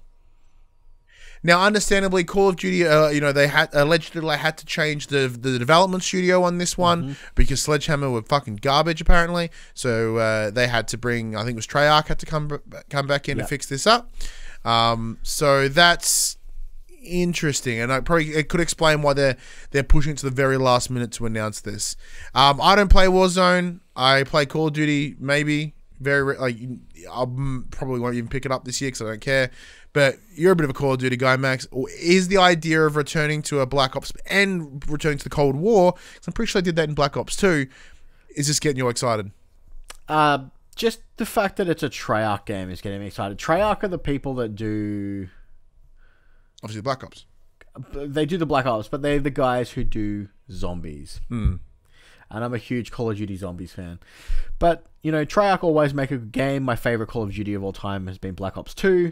So knowing that they're back behind the wheel, it gives me more inclination to at least check this one out. But Call of Duty games haven't been good for a very long time. And that comes from, despite the fact that they've got I think it's a 3 development team cycle on their games, it's still an annualized game. Not much gets changed not much gets iterated upon, and it's kind of getting stale in my opinion. Yeah. And with this whole Warzone free-to-play Battle Royale stuff, how is that translated to the next team? Does Warzone still is this its own little bubble of a thing that just survives while the rest of the Call of Duties just keep coming out? Well, it looks to be that looks to be the case, especially with the being free to play on the store. They've nicely separated it from whatever the current Call of Duty that's coming out that year is. So that's the way they need to go. That's why that part makes sense. And it's very possible they just release another version of Warzone with the next game, and because that seems to be, they did that with Blackout, and they're like, Blackout, hey, here's Blackout, fuck it, here's Warzone. You know what I mean? It's just that's the problem with this any annualized game like this. In terms of the staleness, I'd agree with that completely. They're just retreading Black Ops again. And I understand there's only so many things they could do because they've kind of hit all the wars, all the battles. They went future and everyone complained. There's only so much they can do. And when you've done 20 something games, you really, really are limiting your growth. And anyone else, any of their competitors are also doing bigger and better things. Previously, Call of Duty used to be the trailblazer, right? They'd be the one that would set up the trajectory and everyone followed. That's not the case anymore. Call of Duty are now the ones chasing everybody else. Where when Battle Royale became a thing, someone else did it. Call of Duty's come in and done it. Where previously everyone was like, I want to be like Call of Duty. But Call of Duty is now like, I need to be this, and it's not a good setup for the future of the company. Some quick bits. In case anyone forgot, the Fast and Furious Crossroads game is out now. There are no reviews. Fucking no one got it. There has been no review code sent out at all. It's $100 game. And no one has been given codes. No one's played it. The only thing I've heard about it is there's a character who gets introduced, and she describes her car, and the car she describes is the car that Paul Walker jumps into the river at the end of Fast and Furious 2. Mortal Shell releases this month for those wanting to scratch a Soulsborne itch. Doom Eternal and Elder Scrolls Online have been confirmed for PlayStation 5 with free upgrades for PlayStation 4 owners. That's cool. Elder Scrolls Online, that's awesome that that's still going. Doom Eternal has an interesting roadmap, you know. So I think transferring that support to the next gen, big win. And no mention of Fallout 76 though. What was that, sorry? No mention of Fallout 76 getting PS5 support. I needs to get PS4 support first. And Cyberpunk 2077 confirms the next Night City Wire livestream will take place Monday, August 10th. Cool. No. Here is the top 10 best-selling games for PS4 for the week ending the 2nd of August. Number 10, Crash Bandicoot Insane Trilogy. A lot of these games were a part of the winter sale, which is still going, by the way. A bunch of games got kicked off. A bunch of new games came in. Go check it out. Number 9, Red Dead Redemption 2. Number 8, Rainbow Six Siege. Standard edition by looks. FIFA 21? No, FIFA 20. 20? FIFA yeah. 20. Yeah, FIFA 20. The picture's very small. Number 6, The Last of Us Part 2. Number 5, Call of Duty Modern Warfare. Number 4, Skater XL. Shout out to Skater XL. Number 3, GTA 5. Number 2, Destroy All Humans Remake. Way! And number 1, unsurprisingly, for the second week in a row, third week in a row, sorry, Ghost of Tsushima. Yeah. Well done. Well done to all those games. I think Grand Theft Auto dropped a spot from last week. Yeah, it did. Once again, there's someone turning 18 every day, and that people just keep getting kicked out for hacking, so they've got to go buy the game again, apparently. Yeah, apparently when they gave it away for free on the Epic Store, it kind of had a resurgence of sales as well. Makes sense. So good for them, I guess. Yeah. Anyway, that's enough about what we've been talking about in the news. Actually, we'll jump into the chat with some comments here from Justin. He goes, interesting thing is that Xbox doesn't care about hardware sales because they're going for subscription sales, where PlayStation is looking for the hardware sales, as from what I can see. That's 100% spot on. That's what the tea leaves are seeing. The tea leaves are showing that PlayStation is going down that more traditional route, and they're focusing on hardware sales and what the hardware is going to bring in. Well, Xbox are going down that different route because they're focusing on that ongoing revenue of subscriptions, whether it be Games Pass, whether it be Games Pass is their biggest thing, really. That's what they're going for. It's Games Pass. Well, they're shutting down Xbox Live Gold. Allegedly, yeah. Well, so it's yeah. Yeah, so it's one of those things that like they don't care what you're playing on as long as you're playing them. So most people will. With Games Pass essentially across PC and Xbox, there's more incentive to people to buy it. And it's guaranteed revenue, right? So people are paying $10, $15 a month, 12 months a year, and people just forget that they have it. There's a lot of money coming in. And they don't give a fuck about their hardware because of it. Because this is a more lucrative avenue to go down. I can tell you straight up, I recently got an email saying thank you for your 3-month subscription to Elder Scrolls Online Premium that I totally forgot that I had, that I was meaning to cancel. Yeah, and that's what they rely on. So you can't just stuck there for another 3 months. Yeah, you can't just accidentally buy a PS5 and be like, oh fuck, what have I done? It doesn't happen. But with Games Pass, because it's a smaller amount. It's the same way the microtransactions work, right? Like you don't realize it. Like, you're like, oh, it's only $10 a month. $120 a year. And when there's like 3, 4, 5 million people using Games Pass at $15 a month, that is a staggering amount of revenue going Microsoft's way. That's allowing them to have these games that are coming day and date on Games Pass, which is awesome. For many people, this is great. I'm not a big fan of it. I love the idea, but I'm not. I'm a little bit stuck in the older way the games have been done, because I guess that's what I like. I like that delivery model with like the console and whatever, and because I feel that things like Games Pass is that kind of race to the bottom sort of idea. That's just me personally. I have a bit of an issue with it. I can't really articulate my issue with it, but I'm just like, I'm not comfortable if this is the future of games. I'm fine with it. Like I'm a Netflix. I'm a Games Pass subscriber, and the issue I have with it, if there's not specifically something that I'm wanting to play out of it, there's sometimes just too much choice. Yeah, it's the and there are things that get lost because there's like 100 titles on it at any given time. There is a name of that actually. There's actually a name for that phenomenon. When you get too much choice, you just freeze and go and then don't pick anything. Yeah, so that's why with children, when you have kids, one of the big tricks is to give them 2 options. You give them freedom, and they'll freaking freak out. You have to give them those choices, otherwise they just freeze. But sometimes I don't like the 2 choices. That's true. Oh, I forgot to mention this at the start of the show. So Sarah in the chat asked the big question. She says, I'm looking good. Thank you, Sarah. And did you get your tattoo, Ryan? No, I did not. So my tattoo would be scheduled for 2 weeks from now. However, under the new lockdown restrictions, of course, no tattoos. So that'll be pushed for at least another like 5-6 weeks minimum. I'll get it. I'll still get it, but just not right now. So ideally, by the time I do get it, it'll become my 25 kilo lost tattoo or something like that, rather than my 20. But yeah, it's a little bit down the line. See how we go.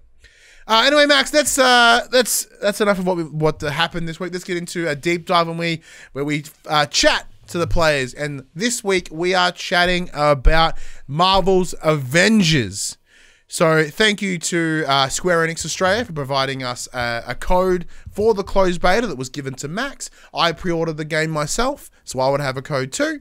And we spent a good couple of hours on it last night. The gameplay video is available on our YouTube channel, youtube.com/thepopculturist. If you want to see us playing for about 3 hours, go check it out. So, Max, give us a rundown of what Marvel's Avengers is, and then we'll go into what your thoughts are. All right, so Marvel's Avengers, upcoming game, comes out next month? Yes, it's September 4th. Yep. And it's it has both a single player component and a multiplayer cooperative component. It's a third-person action game, and it's a ton of fun. So when it was first announced, was it E3 last year or the year before? I think yes, but something like that. The messaging behind the game and what it looked like was very sketchy. A lot of people were kind of a bit iffy on it. Ryan, you yourself played it last year at PAX. I did, and so I played the demo. Like, if you do pick up the beta, the first thing you do is the Golden Gate Bridge A-Day scenario. That is what I played at PAX. It goes for about 30-40 minutes, where it gives you a rundown of how to play the main 5 characters, which is your Iron Man, Thor, Black Widow, Hulk, and Captain America. Yep. So I hadn't played it until last night, and getting hands-on has greatly changed my mind about this game. This game is a lot better than what I thought it was going to be. I had some technical issues last night where it wouldn't let me join players online. Some reboots fixed that. I had some weird graphics issues where I was getting killed by invisible enemies. But the gameplay, as a third-person action game, it seems great. So all the characters are different enough that being a team-based game, it will help have with the fact that it locks characters out once they've been chosen. So having the right team for the right scenario, I think, will be important in this game. So, you know, you've got your Hulk, who's your tank. He can kind of go in and take the hits, while your Iron Men can stand back and kind of shoot from a range. Each have their own unique style of movement as well. Obviously, I believe Thor and Iron Man can have that freeform flight, whereas Hulk kind of, you know, he can stick to the walls and jump really far. You know, quite the quick runner. I gravitated more towards Hulk than those of the flying characters, because it turns out I can't fly and shoot at the same time. We played with Paul James last night, and I think I agree with his statement of Black Widow is the best character out of all of them. So I haven't played too much. I played the 8A Golden Gate Bridge level. And then I played a level with you last night, and I've played one more level since this morning. I was horrendously undergeared on the characters that I used, because each character levels up separately to the others, and gear is non-transferable. Each character has their own set of gear that, you know, you can't swap between. So if you only play with one character, when you swap to another character, you will start again at level 1 with no gear. The gear is fairly generous, though. You do get quite a lot to begin with. So there's a lot of swapping and changing to up your power level, which is tied to the gear score. Similar to that of your Destinies, your... what's that game that came out recently? The Division, sorry? Yep. That's the one I was looking for. Yeah, I really enjoyed my time with it. I'm very much looking forward to it coming out. You know, they've been very open with their some of their post-launch content, saying you know, all characters that we do add in the future, they will be free. They are for, you know, so that's always a good sign. They'll get their own little story missions to add them into the game, so it makes sense that they're there. But generally speaking, like, if you're a fan of those shooter grinder games, or like those looter shooters, like your Destinies, your Divisions, this game could definitely be right up your alley. I think it one-ups Destiny in the fact that it's squads of 4, not teams of 3. 3 is such an odd number. Is it literally an odd number? Yeah. It's literally an odd number, but I find that 4 is more of a better group size for playing with friends. If you are one of those people that don't like playing with other people, you can turn your matchmaking off, and it will give AI control over to your other characters. So if you're playing as Hulk, it'll AI control in Black Widow, Iron Man, and Kamala Khan. So you're always in a group of 4, unless it's a specific single player mission. So I thought that was very interesting. What about you? What was your takeaway after last night's? So after playing it at PAX last year, obviously playing it in a showroom scenario of a convention, it is a different experience than playing at home. So with the lights and sounds of everything around you, you're not going to get all like the finer details. But even then, playing this again last night and booting it up and looking at it, I'm like, this looks better than I remember. Because obviously we played that essentially a year ago now, about 9 months ago.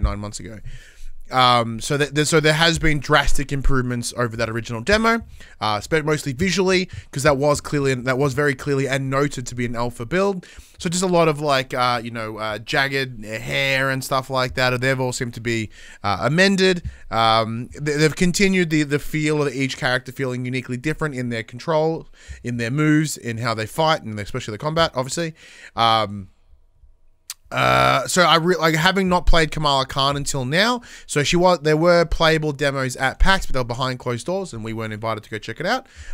So I spent a little bit of time with her more recently. Similar to yourself, like, I like Hulk. Hulk's cool, but I'm finding myself playing a bit more of Iron Man and a bit of Kamala Khan because of my lack of gaming skill in general. I like characters that are a bit more of an all-rounder. So with like Iron Man, I get a nice mix of close combat as well as range, obviously with these blasters, and then just sort of general bussing and punching. And with Kamala Khan having the big fists and like stretchy arms and stuff, really allowed for that, close combat and semi-ranged in a safe way. Black Widow is great. She's fast, she's quick, she's nimble, very close. A lot of like sort of AoE sort of things. Well, you know, as you mentioned with the Hulk, he's all about getting aggro, taking that tank role. So I like that a lot of the characters are they are putting you into those sort of molds, right? Those standard MMO sort of roles. Which is a great way, especially for a group dynamic where you can't all be the same character. That means that, you know, like if you and I play in the future, Max, you're probably going to play as Hulk most of the time because you like to play that and you're pretty good at being a tank. You know what I mean? So I like that people are going to get their spot and they're going to work that spot, or someone's going to get shafted and play someone they don't want to, which is always a hurdle. But fuck it, tuck it. The mission structure is interesting. There's a couple of missions where it's like a sort of open world setup where it's about, you know, getting to a location and you can find some chests along the way for gear. And then you get to the destination, then you punch a bunch of things, then you end it. There are some smaller case ones where you go to a facility and then you just punch your way through and then you're done in about 6 minutes. Those ones were weren't really interesting. They were intriguing because you would go in, the story director's very vague, and then you just punch everything, and then it's done. Like, it doesn't. It feels way too fast. It feels like It doesn't even feel like you've achieved anything. Yeah, I wonder what the relevance of those missions are. I wonder if they're just. I presume they're just gear and items, right? Yeah, I was wondering if it's just, you know, the next story mission requires power level 20. You're at 16, so go do this. It'll take you 10 minutes. You can get a bunch of loot, get a bunch of gear, and then you can move on. Yeah, I imagine that's what they're there for, because it's one of those things. Like I don't know whether this is a good or a bad thing. Like, gear is plentiful. Like, gear was coming everywhere in my direction. Yeah. However, I found myself spending a lot of time in my menus changing my gear. Like, I'm like, oh, I've got a new arm piece. Boop, boop, boop. Like, but I'm forever going in there and switching it out. Maybe that's because we were early on and it was low level, so every new bit of gear is going to be of a higher level. So I'm sort of incentivized to change my gear more often to increase my power level. Yeah. But I found myself sort of in those menus interchanging a lot more than what would be ideal. But then again, even when I played The Division, which has a very similar gear structure, I was doing that anyway. But I didn't complain about that in Division.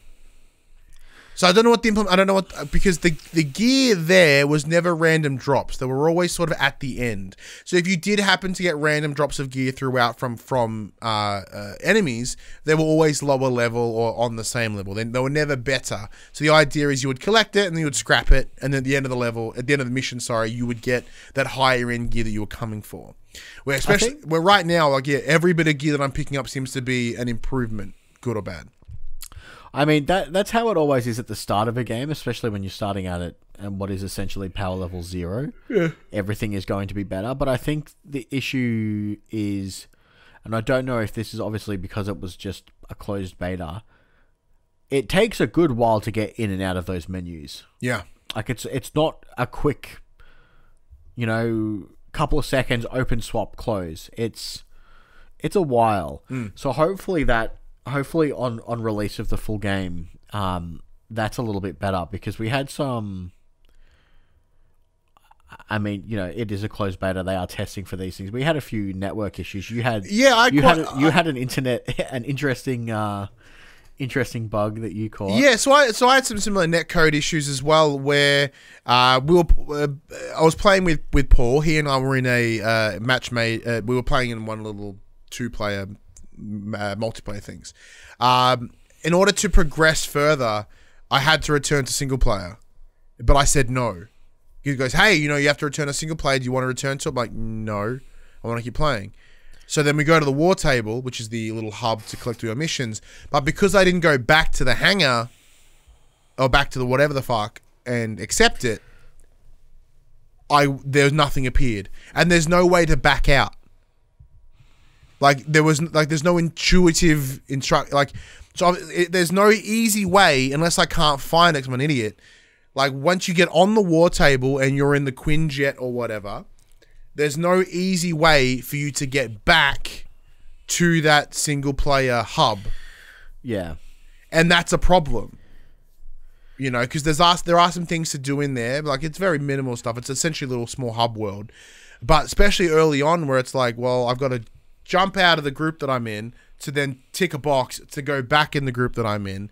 That may just be early game stuff. It may be an issue. But as I said, I had netcode problems where then it wigged out. I quit the game, didn't close the game. I quit to the main menu, went back in, and somehow there were 2 Bruce Banners and there were 2 Kamala Khans in the hub world.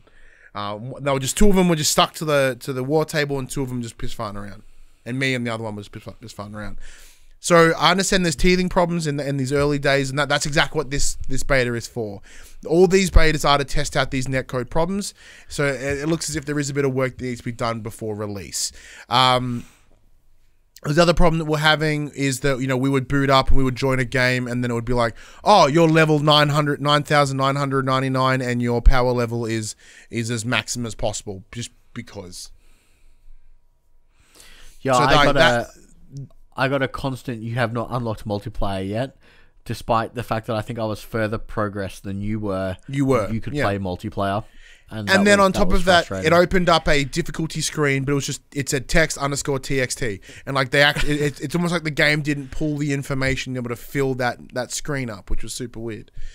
It's a couple little hiccups like that. Like the gameplay is enjoyable enough. I played a couple of them this morning, singly, like solo player with some companions. The AI is good. When I was down, they came and healed me, and like no issue at all. They kind of forgot what they were doing in terms of they're like, fight. Oh shit, you're down. All right, whoever was closest came straight to me. So I like that. Good. That's not dumb AI. But it's cool. The companions seem to be pretty alright so far. The strength of this game will be that multiplayer setting, playing with your friends. But that'll come, you know, because next week's the open beta, the week after is the open beta as well. I imagine we'll see a bit more of our friends circle and sort of people that we associate with getting involved. We might be able to test it out a little bit more. Be interesting to see if there's a patch between now and next week. I imagine there would be. Additionally, as well, like we did see the marketplace and the cosmetics that are available within it. When we boot up, we're given like 3,000 credits to start with, which allowed us to at least get 1 or 2 skins, if we wanted to. I picked a more comic book Hulk, so he's a lot more vibrant green. He's got the blue, the black and purple shorts. Loved it. Instant picked it. Like, it's one of those things that I'm not going to upgrade. I'm not going to change that skin. I got my skin. I done it. It's good. I did the same for Kamala Khan. I got her a more comic book style design. Same as Black Widow. Iron Man. I ran out of credits, so I've not done it yet. But you picked up one for Hulk as well. Yeah, so I bought the expensive legendary Hulk one, where he's wearing a singlet and a Hawaiian shirt with some chinos and some dress shoes and a hat and a bowler hat. And he's like dark grey. So I have my Hulk fully clothed. But yeah, and that doesn't seem too egregious at this point. No, in terms of the the marketplace, it doesn't seem too egregious. It seems pretty reasonable so far. But and I think that they said that anything you got during the beta would roll over to the full release, so and it makes sense for the marketplace to be there now. Yeah, and it also clearly shows you like, hey, like there's only 10 cosmetics for Hulk. Here they are. Here's what they look like. You know which one you want. Like, none of it's in mystery, if that makes sense. So you look at, you're like, okay, there's the 10. I like that one. I want that one. What do I need to do to get that one? You know, because that's the one thing. It's like, oh, I really like this one. So you spend your credits on it, and then it's like, hey, here's one that you might like better. I'm like, fuck, I do like that better. You know, but it doesn't seem to go down that angle. I'm going to play it some more tonight. I'm going to give it a couple more goes, because even by myself, those little encounters just feel way too fast. I don't feel like I've achieved anything but I guess there comes that expectation as well. Like, I'm wanting more narrative, and I'm wondering where the narrative is in this game. Once again, because in this closed beta, it's all about stress testing servers. Maybe they haven't got any of the main campaign stories in here aside from A-Day. I did notice that none of because it states that any story mission will be signified with the Avengers A symbol. There was none and there. none of those new missions have those. Yeah, so obviously they're with the idea of stress testing the servers. They're not going down story campaign. They want to test out, the harm rooms, the war zones, whatever the fuck they're called. That's what they want to work on. I'm like, okay, they're cool. That makes more sense. But the story is what's going to intrigue me.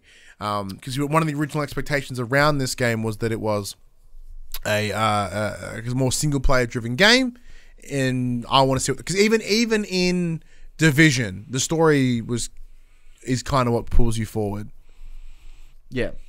Yeah. So overall, why the fuck does my camera keep freezing today? It's frustrating the living shit out of me. But yeah. So yeah. Overall, I'm enjoying it. I'm not going to cancel my pre-order if that says anything. I'll at least do the very best I can with the beta that we have, so that I can at least get some of the unlockables that are exclusive to the beta, because part of me wants that, because I'm a big dork. But yeah, so are you considering picking this up now, Max? Yeah, I think so. I think it'll help depending on. I mean, obviously, I know that you're planning on picking it up. It will also depend on the multiplayer part of it. Like, who picks it up will determine how often I dive in.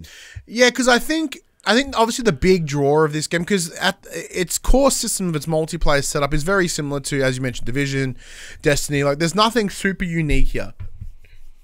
I mean, what is unique is the characters. It's Marvel. It's IP. Like that. I say unique, but that is the draw here. The draw are the characters that you are playing and the abilities that come with them.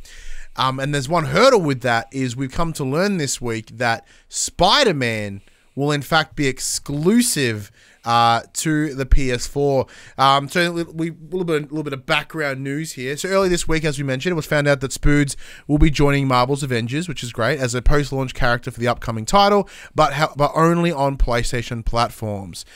With the rumors that Sony was also given a deal with Square Enix to secure some form of exclusivity with Final Fantasy 16, my bad.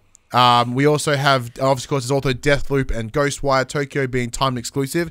So PlayStation, there's a couple of different ways we can look at this, Max. This is how I'm seeing it. So PlayStation obviously are going hard into the next generation. They plan to dominate. And by dominate, they want to tackle exclusive. They want to hold exclusive titles, especially with third parties. They want marketing deals. That's what they're doubling down on what worked previously. However, here, with this Spider-Man deal, I look at it, the internet is fucking mad towards it right now. And I get it, and I also don't get it. Like, everyone just fails to forget there's already an entire fucking exclusive Spider-Man game on that console, right? So my theory is that this is not it could be a PlayStation just throwing a ton of money at Square, or this could be a Disney decision. Well, I think the issue with, I mean, yes, we have an exclusive Spider-Man game on the PlayStation platform, but that was also made by a first-party developer for Sony. Not at the time. Not at the time. Insomniac were not a first-party developer at the time. So Insomniac have basically been a first-party No, they haven't. They made exclusive games for the Xbox. The game they made prior to Spider-Man was Sunset Overdrive. Sunset Overdrive, which was garbage. Yes, but that instantly turns your point on its head. True. I guess. Look, but yeah, okay, fair enough. Yeah, I'll concede to that point. So, like, yeah, so there's no... yes, it happened afterwards, but I believe the success of Spider-Man is what got them to the point to make them a full first-party studio, right? So, as I said, the optimistic view of it is that Disney and Marvel are like, no, we want continued messaging on Spider-Man in games, and therefore, from Marvel Spider-Man, PlayStation holds Spider-Man, right? Obviously, Sony Pictures hold the exclusive film rights to Spider-Man, but that doesn't affect this. That's a whole different world. So, I know that there's not an issue in terms of Spider-Man exclusivity, because you look at Marvel Alliance 3. Whatever, that's what it's called. What was it? Ultimate Alliance 3 that was on the Switch. That had Spider-Man in it. That had no issues. But then again, I forget when that came out. That came out after or before? I wonder if it's because this is called Marvel's Avengers and not Marvel Ultimate. Oh no, because it's Marvel Ultimate Alliance anyway. Yes, but like that's Marvel as a brand. This isn't Marvel. Like maybe the Marvels in the same way that it's Marvel's Ant-Man or Marvel's Avengers in terms of like the movies, right? Because like there was that decision that clearly that Marvel had to want to have a stronger hold on what their IP is doing within the game space, and that so for that. I think that's where they're going here. I think this is a decision that may be bigger than PlayStation. Even though PlayStation is certainly benefiting from that deal, I have a feeling it's Marvel and Disney being like, this is what we want. We want this here. Spider-Man's only here. Okay. And then obviously PlayStation are back on there like, hey, well, if you want Spider-Man just over there, maybe we have him on ours and whatever. The only other issue that I have with it, with Xbox or PC not getting an exclusive character, that's a kick in the dick. I understand from that stance, like that is a bit bullshit.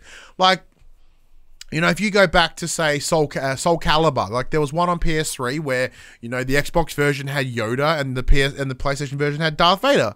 And like, okay, cool. You both have the same genre, they're both Star Wars, and they're different exclusives. Suck a dick. You get the one you got. Right? And like it would be cool if they were to do the same here and give Microsoft an exclusive character. With that not being the case, that makes this seem dirtier and more nefarious than I presume that it is. I presume it's an entirely back-end business decision.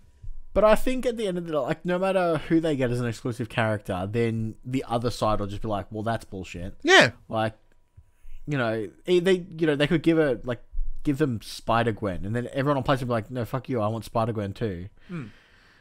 But, that they're at least from the same... family of characters and whatnot. But yeah, you're right. It does suck that they're not getting an exclusive, and having exclusivity and timed exclusivity, because they also said that PlayStation were getting what do they call it, like companion quests or something, that like it was like a monthly quest event that would happen in the game of Marvel's Avengers that Xbox didn't have access to at all.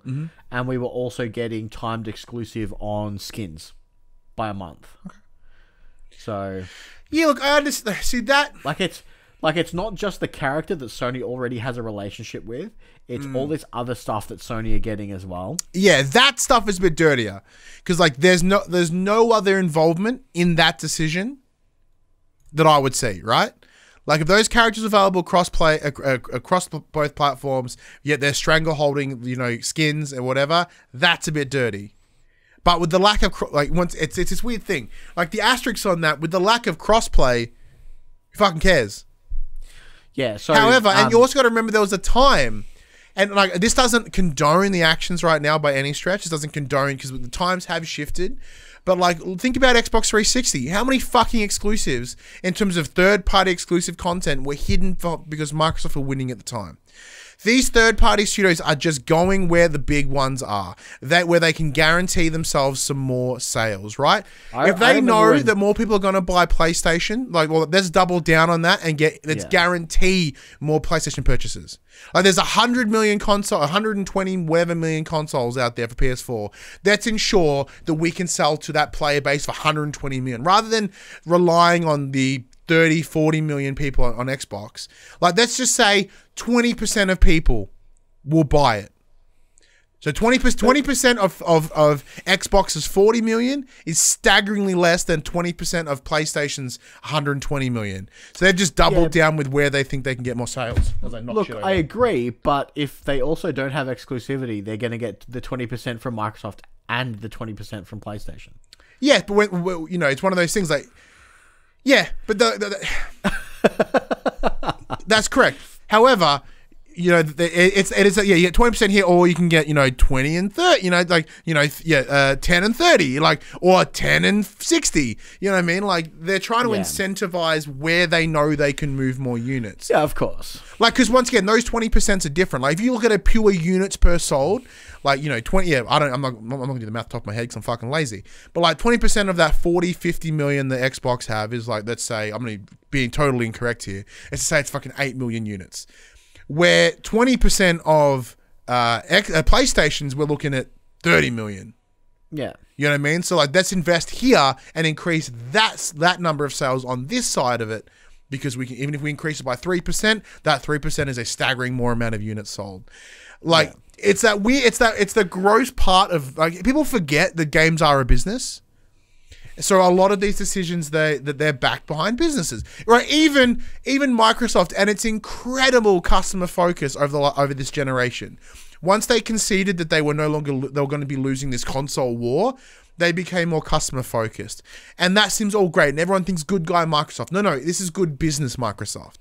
They've taken an opportunity, they've taken a loss, and they've used that opportunity to increase their public relations, which will in turn increase more sales.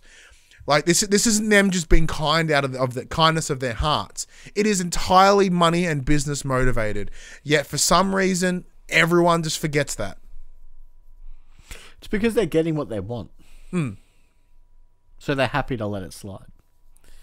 It's bizarre.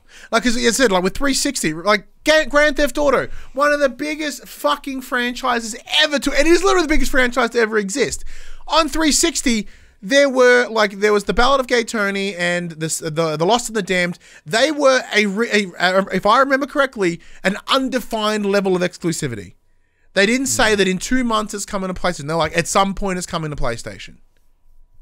And it was like 6 months later. I remember like Ali it was vague. complaining because Tomb Raider was exclusive on Xbox for a year. Yeah. She's like, I have to wait a whole year to play it? I'm like, well... So look, all that does, because that's the same team. This is literally the same team. This is Crystal Dynamics and Square Enix. So if anything, Square Enix is already predisposed to make these shitty deals. So it's one of those things. It's very likely that Square Enix went to PlayStation and said, hey, we did it over here. It didn't work for us on Xbox. You know, we gave them Shadow of the Tomb Raider, the Rise of the Tomb Raider for a year. No one fucking bought it. So what if we give it to you? Like, can we do the same thing here but better with a bigger player base? And PlayStation were like, all right, let's negotiate the price. I want it 20% less than what you said. You know, and it's like, I guarantee you Square went to PlayStation trying to sell the deal. It may not have been PlayStation going the other way. You know, that's once again optimism. PlayStation could have also just pulled their fucking dick out and been like, we have 120 million consoles. What are you going to do? Give us stuff. We are the dominant in the console space. Yeah. Yeah. Look, it's still shit. Regardless of everything I said, it's still shit. Like, even though I'm not someone that's into this utopian idea of like cross-play and cross-generations, and that's not me. As I guess it's probably because I'm so used to that old business model of gaming and console gaming specifically. But yeah, even then I can be like, that's kind of shit. But that's the business. That's how it works. That's the industry. Sorry. Because if it was the other way around and Xbox suddenly, like, you know, Assassin's Creed Valhalla has a marketing deal with Xbox, I guarantee they're going to get something unique. It's how it works. Yeah, man. Anyway, that brings us to the end of that. Let us know what you think of the Spoods. Let us know what you think of Marvel's Avengers in its beta form, whether it be the closed beta or the open beta. If you have any questions ahead of next week, let us know in the comments below, and we'll answer them to the best of our ability. Max, if you want to play something else, what's coming out in the next week? Well, once again, there's no drop. Oh, for fuck's sake! So hey, has there been a new drop? Not since June 19th. Okay. That's not good. So, thanks to VG247. Yeah! Games coming out this week. Oh, yeah. So, as we said, the section is called Coming to the Players. So, Fast and Furious Crossroads came out yesterday, as time of recording. Hyperscape, Ubisoft's new Battle Royale game, comes out August 11th. Metamorphosis comes to PS4 on August 12th. UFC 4 comes to PS4 on August the 14th. And Mortal Shell comes to PS4 August 18th. I think that's a bit more than a week out, but there you have it. Not too much. No, pretty quiet, man. Pretty quiet. But yeah. Games. Yeah, not many. Yeah, games. Not many. Yeah. Time to pull out the backlog, people. That's right. I've made a small stack of backlog that I said that like the games that I want to get done before PS5. like, I suppose I'm like this close to buying Death Stranding on PC. Oh, well, Horizon came out this week as well. Yeah. So we'll see what happens. Interesting. I don't really want to spend another $100 on a game I already own. Yeah, it's true. That's true. That sends it home, Max. All right, everyone. This PlayStation conversation happens every Monday morning at 8 a.m. on podcast services, including Spotify, and 9 a.m. on those YouTubes. If you'd like to take part in future conversations, please check out our socials: Facebook, Discord, Instagram, Twitter. All of our links are in the description below. If you want to join the conversation as it happens, head over to twitch.tv/thepopculturesweek and watch us record this show live. If you want to support the show, you can. Tell your friends, tell your family about this PlayStation pod. Be sure to go to your podcast service of choice, give us a 5-star rating and a written review. Or if you're watching us on the YouTube, be sure to give us an old like. Subscribe and leave a comment below. It's much, much appreciated. You also support us financially at patreon.com/thepopculturist, as well as our merchandise store, popculturist.com/shop, where you can buy shirts and other assorted shit with our logos on it. Now, you can't buy it for the player shirt, because that got pulled down because of copyright after 2 years. I'm just going to repost it next week and buy some more shirts. So. But until next week, I'm Ryan Betson. I'm Max Cooper. And that was For the Players.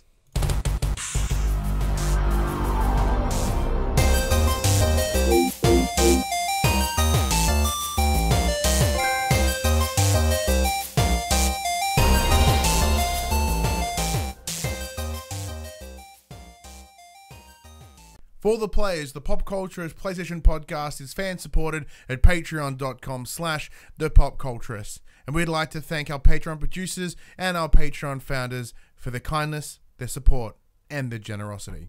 Our Patreon founders: Alpha Ferret, Craig O'Flaherty, David Chataway, Jesse Stevenson, and Jacob Garner. And our Patreon producers: AJ Abatomi, Damien Holdies, Kyle Dunn, Lee Wintershoven, Nathan Massetti, Paul James, Pure Mongrel, and Sean Levitt.